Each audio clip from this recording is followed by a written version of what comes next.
setelah banjir ini berlaku, sebenarnya banyak cerita-cerita yang lagi menakutkan. Cukup menakutkan di mana saya mendapat berita terkini minyak yang satu yang sebotol tu sampai RM20 di Kelantan. Bila ditanya kenapa, kerana air banjir. Sebelum ni minyak naik, sebelum ini harga naik kerana kenapa? Kerana minyak naik. Lepas tu ada juga sebelum ni masa dilancar pasal kerjaan cerita pasal GST. Kenapa naik? Kerana GST. Cuba bayang ya. Dan GST sebelum itu belum dilaksana pun lagi. Macam-macam excuse yang digunakan untuk menaikkan harga yang kita rasa cukup kesal lah. Cukup kesal. Tapi kita bertambah kesal apabila minyak turun baru ni, tak ada yang turun. Elok aja buat macam ikan sardin, diam je semua. Harga maintain macam tu je, mana ada turun harga. Sedangkan minyak turun kuat banyak. Sebelum itu ada minyak naik 20 sen. Dia punya fish cake ni, dia jual fish cake biasa RM1.50, naik sampai RM2.50.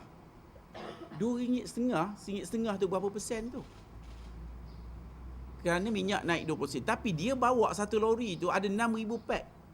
RM1 satu maknanya RM6,000 dia untung. Cuba bayangkan.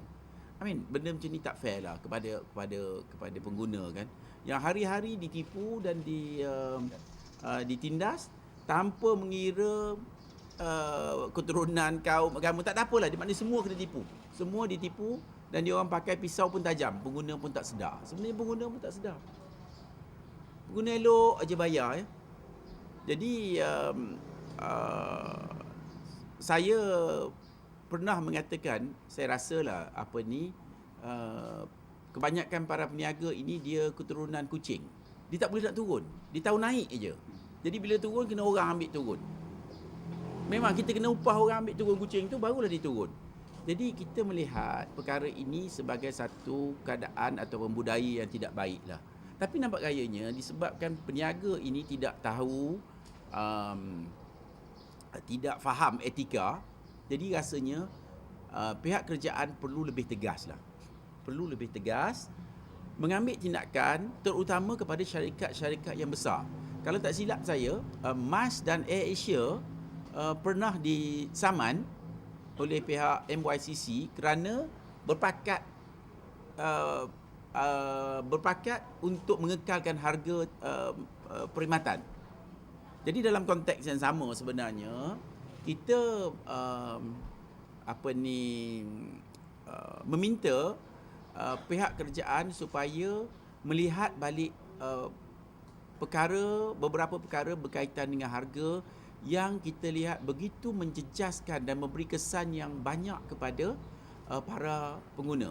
Hari ini bila kerajaan nak naik 6 sen saja nak tambah 6% untuk tax, semua kita risau dan kita takut kerana takut harga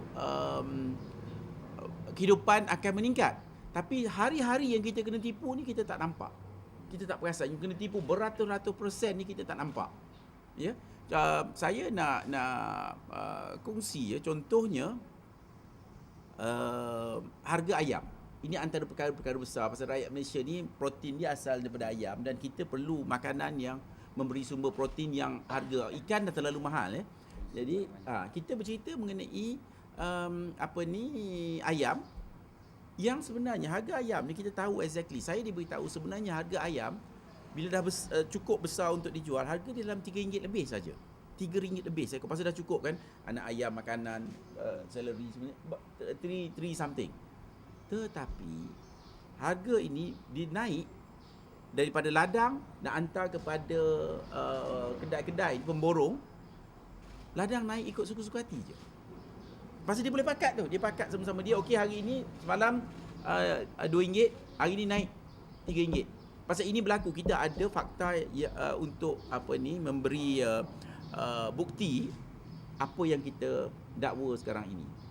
Pasal dia orang berpakat. Ini masalahnya, persatuan-persatuan ini berpakat untuk menaikkan harga. Di musim perayaan sebenarnya kalau nak ikutkan tak patut naik harga. Pasal ayam tu masa perayaan diternak untuk mungkin 1 juta ekor.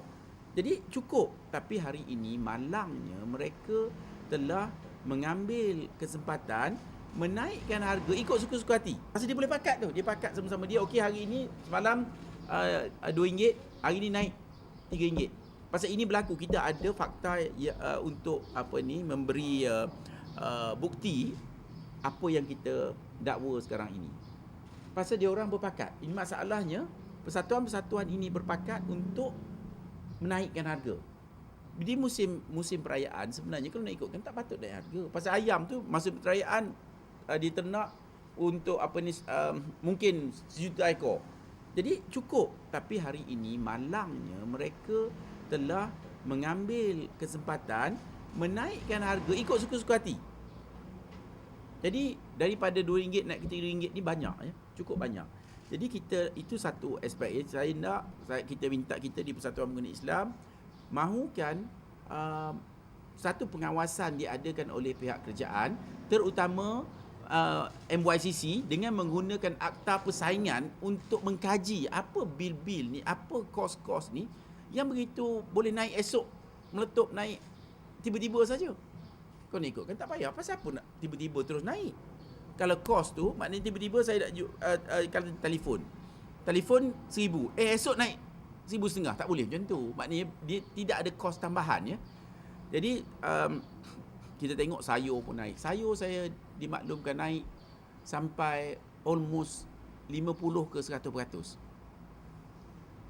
Tapi sayur ni mungkin nak tengok dia punya perjalanan costing dia tu susah sikit ya Tuan Haji. Tapi kalau ayam kita ada costing. Jadi kita nak minta kerajaan menggunakan akta persaingan untuk melihat kenaikan harga ayam yang tidak mengesabah, nombor satu. Nombor dua, kenaikan harga charge di hospital swasta. Ini pun satu benda yang suka-suka hati ni. Suka-suka hati. Kita dah sakit, bayar je lah. Sama ada buy insurans cepat, cukup tinggi. Kalau you sakit, okey boleh masuk sekarang, boleh masuk. Ada insurans? Tak ada insurans, tunggulah you tunggu. Ni memang saya ada kawan saya, dia nak kena belah jantung. Doktor pergi check ini, kadang-kadang kita etika tu ke mana pergi. Doktor tengok jantung, oh ini kena sekarang juga ni. Pasal dia dah tahu dia ada insurans. Lepas tu, petang tu dia dah bawa insurans tu ada tak valid. Bila orang tu jumpa, tak apa, dia boleh tunggu. Jadi macam mana keadaannya begitu, yang kita melihat satu amalan yang cukup tidak beretika lah. Rasanya sudah tiba masanya ada bil-bil terperinci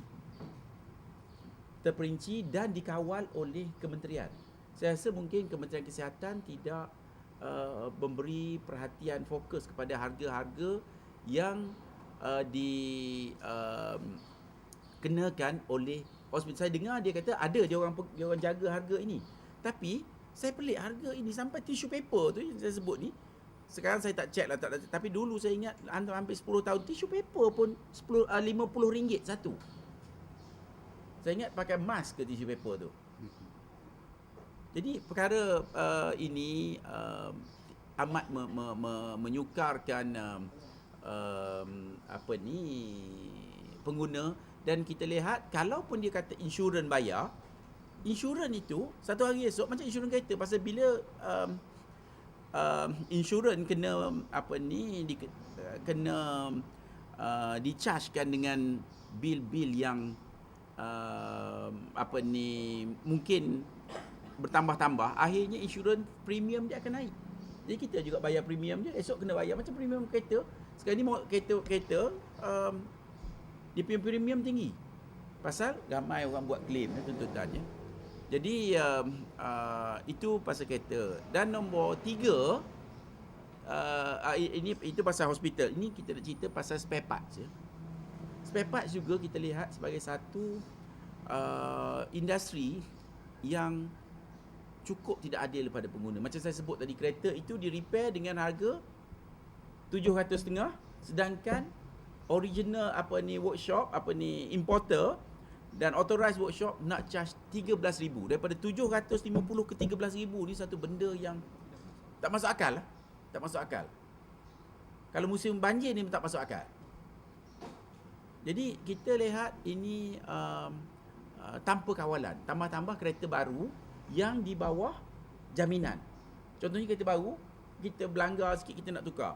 Jadi ikut harga-harga dia. Pasal kalau kita buat kat workshop luar, dah tak ada jaminan. Tak ada jaminan, matilah kita. Jadi ini antara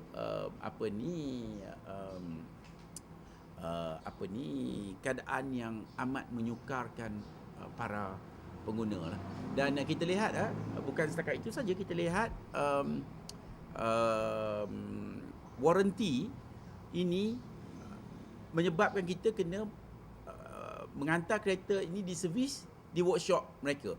Kadang-kadang bil minyak saja, minyak lubricant pun 300-400.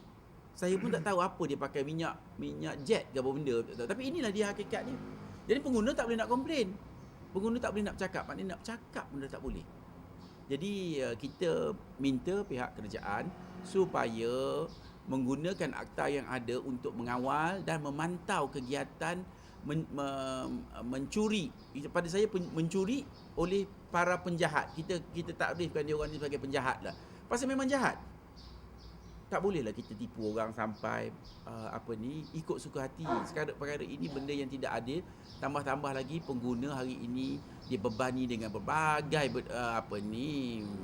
kos sara hidup yang tinggi kan. Jadi kita harap kita minta Kementerian Perdagangan Dalam Negeri supaya menggunakan akta persaingan ini sebanyak mungkin untuk mengekang aktiviti yang kita lihat amat tidak sihat oleh para peniaga. Bagi pengguna yang ingin mengemukakan sebarang aduan, sila hubungi alamat dan nombor telefon yang tertera.